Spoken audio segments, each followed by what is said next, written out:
Welcome aspirants, welcome to Shriram IAS YT channel. On this one PYQ day series, today is the day of Indian society, and that is why I'm here with a Indian society mains previous year question which has appeared in year 2023 GS paper 1. Let's start by looking into the question itself. The question is this: does urbanization lead to more segregation and or marginalization of the poor in Indian metropolises? For 15 marker, 250 words, this is a straight up question. There are no if or but or technical language or tough phrasing. It is nothing there. It's a very simple question. वो आपसे simply ये पूछ रहे हैं कि does urbanization lead to more segregation or marginalization of the poor in Indian metropolises? Indian metropolises like Delhi NCR, Mumbai, Chennai, Calcutta, Hyderabad, Bengaluru, इन जगहों पे क्या जब अर्बनाइजेशन होता है, शहरीकरण होता है, तो उससे क्या गरीब का और भी ज्यादा सेग्रीगेशन होता है और मार्जिनलाइजेशन होता है? तो it's an straight up opinion based question. आपसे आपका ओपिनियन मांगा जा रहा है कि भाई बताइए कि क्या भारत के अंदर ऐसा होता है या नहीं होता है. So you have to take the call whether will you accept it कि यस सेग्रीगेशन होता है, जो कि जो विजिबल एविडेंस है वो सपोर्ट करता है, या यू विल सिंपली क्लेम कि no doesn't happen. But trust me, most of the time जो आपका कॉपीज चेक कर रहे होते हैं लोग, वो सोशल साइंटिस्ट ह्यूमैनिटीज वाले लोग ही होते हैं. So definitely take a critical view कि यस इसके कारण मार्जिनलाइजेशन होता है. तो हम पहले बात करेंगे इंट्रोडक्शन की. We have enough time. I always suggest कि go for the introduction, body, conclusion, method if you have enough time inside the classroom और एग्जामिनेशन हॉल. तो हम बात करें हैं पहले इंट्रोडक्शन की. कैसे इंट्रोडक्शन लिखेंगे इसका? So I have told you, you can start your introduction with a quote also. You can start introduction with a data point also. You can also expand upon what the examiner is asking from you. तो बहुत सारे तरीके होते हैं हमारे introduction लिखने के. The ultimate objective of writing a good introduction is because it's the face of your answer. तो चेहरा अच्छा दिखना चाहिए ताकि एग्जामिनर का इंटरेस्ट जागे जो कॉपी चेक कर रहा है. तो हम यहाँ शुरुआत करेंगे by simply talking about urbanization. I will prefer to talk about urbanization ki how it's a very dynamic process in India. It's a very dynamic, a rapid, it's a rapid, dynamic and historical process in India. So I will simply take three adjectives and define urbanization like this. And now I will put forward my data point. कि रफली as of 2023 जब ये सवाल पूछा गया था, you can say रफली 34% of India population live in urban areas. या 2011 का सेंसस का डेटा भी हम लिख सकते हैं, लेकिन उसको 2023 की तुलना में भी 12 साल हो गए थे. तो जो लेटेस्ट एस्टिमेट्स हैं वो हम डेफिनेटली लिख सकते हैं कि भाई इतना हमारे पास नंबर है. So you can talk about कि 34% जो आबादी है वो अर्बन एरियाज में इंडिया में रहती है. Urban areas. नाउ हम बात क्या कर रहे हैं इसकी? मेट्रोपोलिस की बात कर रहे हैं, not all the urban areas. Remember, many of the answers which I see most of the time they do not look into the finer details. वो आपसे सारे अर्बन एरियाज नहीं पूछ रहे, वो पूछ रहे हैं मेट्रोपोलिस की. दिल्ली, मुंबई, चेन्नई, कलकत्ता, हैदराबाद, बेंगलुरु, पुणे को भी ऐड कर लो उसमें. ये एरिया जो मेट्रोपोलिस हैं इनके बारे में पूछा जा रहा है. तो you will start talking about, you will explain into it कि how these metropolises are simply the hub. These are the hub of economic growth. They are the hub of development. They offer social mobility. They are the catalyst of migration in India and provide better or qualitatively better services in health, education, entertainment to the people of India. इस तरीके से हम बात करेंगे और हमारा introduction पूरा हो जाएगा. इसमें हमने एडजेक्टिव भी दे दिए, डेटा भी लिख दिया, और जो मेट्रोपोलिसेस ऑफर कर रहे हैं उसको भी पहले ही मेंशन कर दिया आपने इंट्रोडक्शन में। तो इस तरीके से एक बैलेंस 2 से 3 सेंटेंसेस का, लाइंस का एक अच्छा इंट्रोडक्शन बन जाएगा। Now we will come to the body part. Let's start with writing in the body part. Do you believe कि सेग्रीगेशन होता है, मार्जिनलाइजेशन होता है? यस, होता है।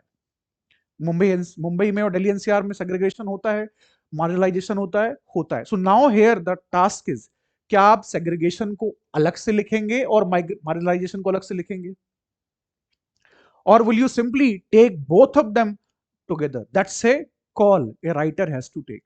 So for me, for example, if I have to write, I will take them together and I will start writing, क्योंकि segregation और marginalisation दोनों एक दूसरे से इंटरैक्ट भी करते हैं। सेग्रीगेशन क्या होता है? सेग्रीगेशन के कई टाइप होते हैं।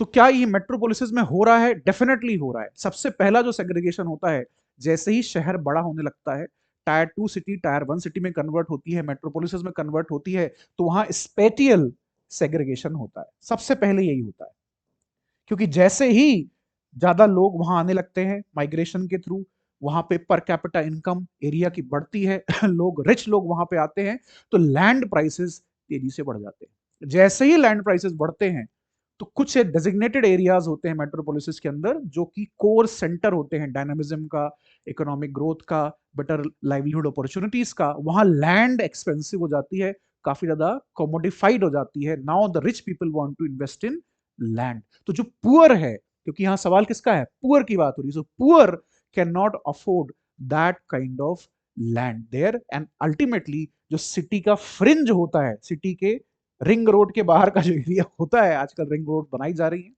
तो जनरली वहां का जो एरिया होता है, या फिर लो इनकम जो एरिया जिन्हें हम कहते हैं, जहां इंफ्रास्ट्रक्चर फैसिलिटीज काफी वीक होती हैं, लो लाइंग एरियाज होते हैं, जैसे दिल्ली एनसीआर के अंदर जहांगीरपुरी है इस तरह के जो एरियाज हैं, और नदी के किनारे वाले जो एरियाज, फ्लड प्लेन्स हैं, वहां पे जो इलीगल बस्तियां बनती हैं, वो इसीलिए बनती हैं क्योंकि सेंटर में जमीन बहुत महंगी है। Land is very expensive because it's commodified, it belongs to the rich people now. So the poor will be gone to the fringe areas of the city, and that's how spatial segregation will takes place in the first place.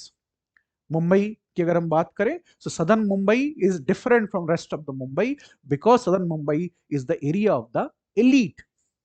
जितना north Mumbai में आपको 2 BHK flat का price है, southern Mumbai में जब आप आगे जाते जाएंगे चर्च गेट के पास, तो वहां पे पार्किंग स्पॉट जो होता है गाड़ियों का, उसका रेट नॉर्थ मुंबई के एक 1 BHK 2 BHK फ्लैट के रेट के बराबर होगा। ये होता है स्पेटियल सेग्रीगेशन। इमीडिएटली हो जाएगा ये, क्योंकि लैंड एक्सपेंसिव हो जाएगी। दूसरा जो सेग्रीगेशन का टाइप होगा यहां पे, वो आपका इकोनॉमिक सेग्रीगेशन होगा। Since poor people by default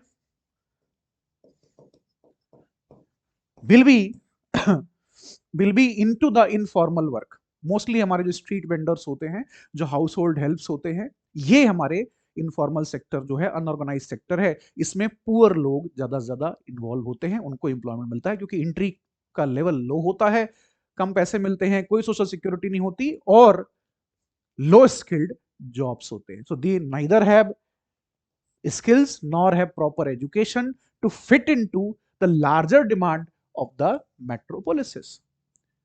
So this is the problem. metropolises के अंदर, बेंगलुरु के अंदर जो डिमांड है वो किसकी है? साइबर सिक्योरिटी एनालिस्ट की है, लेकिन जॉब प्रोफाइल ऐसी है, और जो पुअर पर्सन है, he has not even studied class 10th or class 12th, leave aside cyber security और मशीन लर्निंग और आर्टिफिशियल इंटेलिजेंस एक्सेट्रा। तो ये चैलेंजेस भी होते हैं। इकोनॉमिक सेग्रीगेशन सबसे पहले होता है जॉब के सेक्टर में, सबसे ज्यादा ये विजिबल होता है सिटी के अंदर। और इकोनॉमिक सेग्रीगेशन, स्पैटियल सेग्रीगेशन मिलके बनाते हैं सोशल सेग्रीगेशन। तो जो सिटी लाइफ होती है, it's a funny incident unrelated to this explanation, but I will make this a point so that you can understand it better, because this is an interesting fact. So जो महाराष्ट्र का area है, ये महाराष्ट्र गुजरात का, जिसे आज महाराष्ट्र हम गुजरात स्टेट के नाम से जानते हैं, ये पहले बॉम्बे प्रेसिडेंसी हुआ करती थी ब्रिटिश राज में। तो Britishers were fond of playing cricket, that's how cricket started being played in India. तो वहां पे they use to play cricket and use to establish cricket teams also to play, और जो उनके ऑफिसर्स क्लास होते थे, आईसीएस के, Indian civil service के, और बाकी ब्रिटिशर्स होते थे उनको बोलते थे बॉम्बे क्रिकेट टीम। बाकी जो इंडियन प्रिंसेस हैं, इंडियन ब्यूरोक्रेट्स जिस टीम में होते थे, उनको कुछ और नाम दे दिया जाता था। कहने का मतलब यह है कि elite identify their areas as the original city. If you ask a person who's living in southern Mumbai, what is Mumbai? They will say southern Mumbai is Mumbai. So this is something which is there. Social segregation होगा, जो night life होगी, जो parties होंगी, जो education होगा, educational facilities होंगी, जो health facilities होंगी, दे विल बी मिसिंग। और मोस्टली ये लोग कहाँ रह रहे हैं? फ्रिंज एरियाज में, स्लम्स में रह रहे हैं, जहां ना प्रॉपर इलेक्ट्रिसिटी का इंफ्रास्ट्रक्चर है। अहमदाबाद का एक स्लम बहुत फेमस है इस कॉन्टेक्स्ट में। तो इस तरह के जो स्लम्स होते हैं, इलेक्ट्रिसिटी की प्रॉब्लम है वहां पे, सॉलिड वेस्ट मैनेजमेंट के इश्यूज हैं, सीवेज के इश्यूज हैं। तो ये सारी प्रॉब्लम्स कहाँ होंगी? स्लम्स के अंदर होंगी। सोशल सेग्रीगेशन होगा और मार्जिनलाइजेशन भी होगा। इंटरसेक्शनल मार्जिनलाइजेशन भी हमें यहाँ दिखाई देगा। Mostly Muslims, schedule caste, schedule tribe, जो माइग्रेंट्स हैं, पुअर हैं, even from general categories, they are the people who will be subjected to marginalization and in the normal discourse of the city and segregation of all types, spatial, economic and social. ये वो लोग हैं जिनको सबसे ज्यादा disaster का सामना करना पड़ेगा, because they are living in the illegal colonies very next to the Yamuna flood plains. Whenever there is monsoon, heavy monsoon, Yamuna river will be flooded और इनके घरों में, बस्तियों में पानी भर जाएगा। If there is air pollution, if there is soil pollution, if there is water pollution, सबसे ज्यादा इंपैक्ट इनको पड़ेगा compared to the people who are living in Kailash colony in Delhi NCR or who are living in Karol Bagh, for example. So this is something which is we have to understand and write accordingly. Multiple points you can write: spatial segregation, economic segregation, social segregation. Multiple sub points will be there: disaster management, pollution, job crisis जो चल रहा है, ये सब कुछ हम लिख सकते हैं। मोस्टली गिग वर्कर्स होते हैं ये लोग, जो काम कर रहे होते हैं, Swiggy, Zomato, delivery boys mostly. और पूरे शहर में जैसे जैसे प्रॉस्पेरिटी बढ़ेगी वैसे वैसे जेंट्रिफिकेशन होगा। It's called gentrification. तो पुरानी बिल्डिंगों को तोड़ के नया स्ट्रक्चर बनाया जाएगा, मॉल रातों रात खड़े कर दिए जाएंगे, ये सारी चीजें होंगी। 4 और 6 लेन एक्सप्रेस वे बन रहा है, तो इन्हीं बस्तियों से ऊपर जाके बनेगा और आसपास का लैंड एक्सपेंसिव हो जाएगा। Now these people will have to leave it the areas again. ये सारे चैलेंजेस होते हैं। तो डेफिनेटली मेट्रोपोलिसिस में, बेंगलुरु के अंदर हो, हैदराबाद हो, जहां Bholakpur area is very famous for that, Dharavi slums in Mumbai is very famous for it, Delhi में जहांगीरपुरी हो गया, ये जो एरियाज हैं, ये काफी ज्यादा, ये जो आइडिया है कि सेग्रीगेशन और मार्जिनलाइजेशन इंडिया में हो रहा है पुअर का बिकॉज ऑर्गेनाइजेशन, इसको जस्टिफाई करते हैं। Does it has to be like this? अब हम इसको end कैसे करेंगे? This is the issue. How will you end this answer? Because you cannot only talk about the critical variant of it. भाई हमने critically बात कर दी और कह दिया कि it's a waste of time. Urbanization is not a waste of time or a waste of effort by the government. Yes, it is rapid. Yes, it is historical process. It's dynamic. Yes, it's uneven also. This is also true. It's not inclusive. कोई नहीं कह रहा कि inclusive है. But we can make it inclusive. We should strive to make it inclusive. तो जब हम conclusion लिखने की तरफ जाएंगे तो हमको थोड़ा पॉजिटिव यहाँ बात लिखनी है, अपना ओपिनियन हम दे रहे हैं, we have to give our opinion कि yes we can make it inclusive with proper policy intervention. We have to strive always to make our urban places inclusive in nature. For inclusive and sustainable development, this is the need of the hour. Multiple schemes of the governments are there to make it happen, like Pradhan Mantri Awas Yojana, Shahri, urban, Awas Yojana urban. You have Amrut scheme. You have smart cities project. इसमें भी यही बातें की गई। You have Swachh Bharat Abhiyan. You have these days for health, you have Ayushman Bharat. So see, they are targeting multiple areas. Ayushman Bharat is targeting the health aspects, health insurance. Swachh Bharat Abhiyan will lead to better solid waste management even in slum areas. Smart cities, making city more inclusive and accessible. Amrut 2.0, Pradhan Mantri Awas Yojana, urban. So all these scheme and intervention of the government are in that direction to make our cities an inclusive place where social mobility is not being denied to people of poor backgrounds. This is the ultimate reality, because by 2050, a substantial number of people of India will be living in urban areas. And if we have to make India a developed country, it is not possible if we do not make our lived experience in city a better thing for our poor. तो हमें इन schemes का भी mention कर देना है यहाँ पे, और ये बात भी कहनी है कि यस, अर्बन एरियाज को हमको इंक्लूसिव बनाना है, पब्लिक प्राइवेट पार्टनरशिप के माध्यम से, सिविल सोसाइटी की एडवोकेसी के माध्यम से, गवर्नमेंट के पॉलिसीज के माध्यम से, और इंडिविजुअल एफर्ट्स के भी माध्यम से, so that the poor people who are living in Indian metropolises, they can feel a sense of inclusion. Only the feeling of inclusion can tackle the challenge of marginalization.